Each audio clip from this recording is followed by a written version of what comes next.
In that case, I said, that leaves us with the task of describing the most delightful of regimes and the most delightful of individuals, tyranny and the tyrant. It certainly does, he said. Does tyranny arise out of democracy in much the same way as democracy arises out of oligarchy? How do you mean? The thing they held up as an ideal, I said, the thing which formed the basis of oligarchy, was wealth, wasn't it? Yes. It was the insatiable longing for wealth and the neglect of everything else in the pursuit of profit which destroyed oligarchy. True, he said. And is it the insatiable longing for what it defines as good which destroys democracy too in its turn? What is it, you say, it defines as good? Freedom, I said. This is the thing, I imagine, which in a democratic state you will hear described as its finest attribute, and what makes it, for any free spirit, the only place worth living in. Yes, that is certainly something you often hear said. Well then, as I was saying just now, is it the insatiable longing for this good, and the neglect of everything else, which brings about a change in this regime too, and creates the need for tyranny? How does that happen? He asked. I imagine it's when a democracy, in its thirst for the wine of freedom, finds the wine being poured by unscrupulous cupbearers, and when it drinks more deeply than it should of pure, unmixed freedom. Then, if its magistrates are not totally easy-going and do not offer it that freedom in large quantities, it accuses them of being filthy oligarchs and punishes them. Yes, he said, that is what they do. Those who obey the rulers are heaped with insults. They are regarded as servile nonentities. Praise and respect, whether in private or public life, go to rulers for behaving like those they rule, and to those they rule for behaving like rulers. Isn't the desire for freedom in a city of this type bound to run to extremes? Of course it is. And isn't the anarchy bound to make its way, my friend, into private households?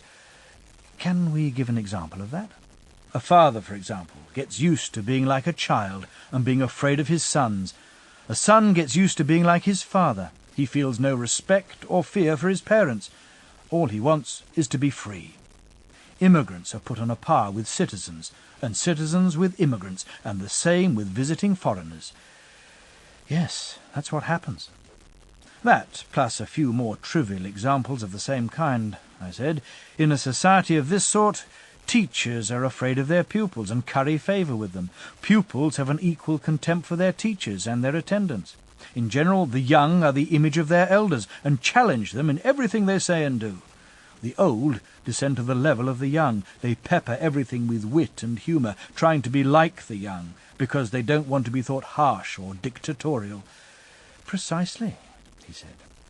But the extreme limit of freedom in a city of this kind comes when those who have been bought as slaves, whether male or female, are every bit as free as those who bought them. As for the relationship of women to men and men to women, I all but forgot to mention the extent of the legal equality and liberty between them. To generalize from all these collected observations, have you noticed how sensitive it makes the souls of the citizens, so that if anyone seeks to impose the slightest degree of slavery, they grow angry and cannot tolerate it? In the end, as I imagine you are aware, they take no notice even of the laws, written or unwritten, in their determination that no one shall be master over them in any way at all.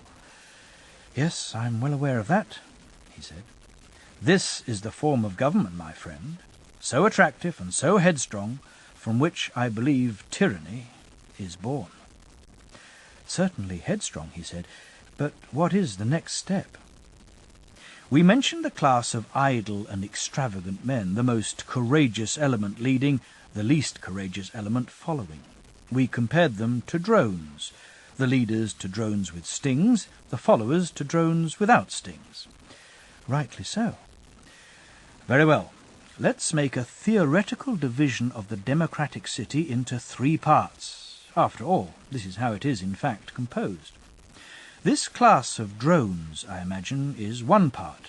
And because of the absence of restrictions, it grows at least as freely in a democracy as in an oligarchy. That is so. But it is much fiercer in a democracy than in an oligarchy. In what way? In an oligarchy, it is treated as of no value and excluded from power, so it gets no exercise and does not develop its strength. In a democracy, by contrast, barring a few individuals, it is the dominant influence in the state. The fiercest element in this class does the talking and acting.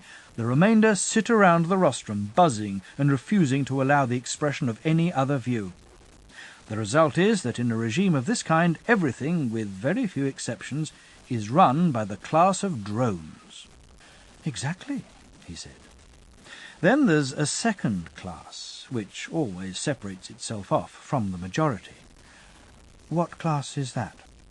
When everyone is engaged in making money, presumably it is those with the most disciplined temperament who generally become the richest. Very likely.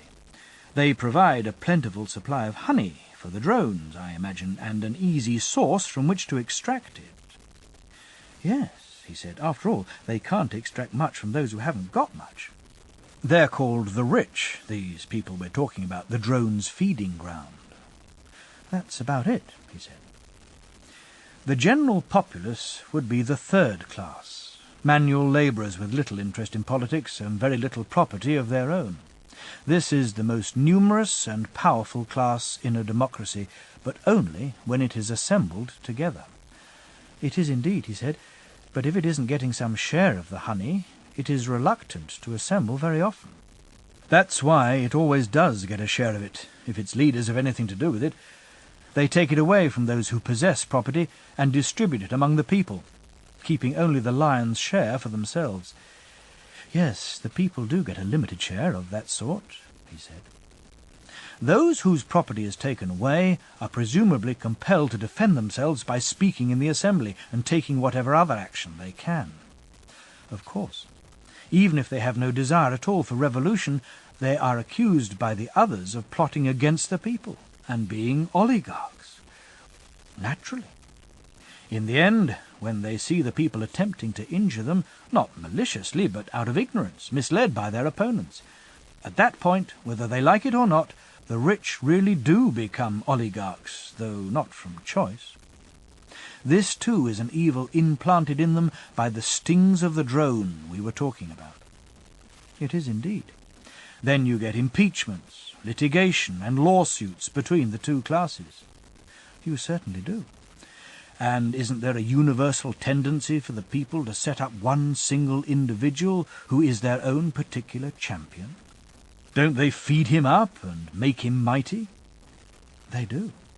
So, when we look at the growth of a tyrant, I said, one thing at least is clear. This position of champion is the sole root from which the tyrant springs. Yes, that's absolutely clear.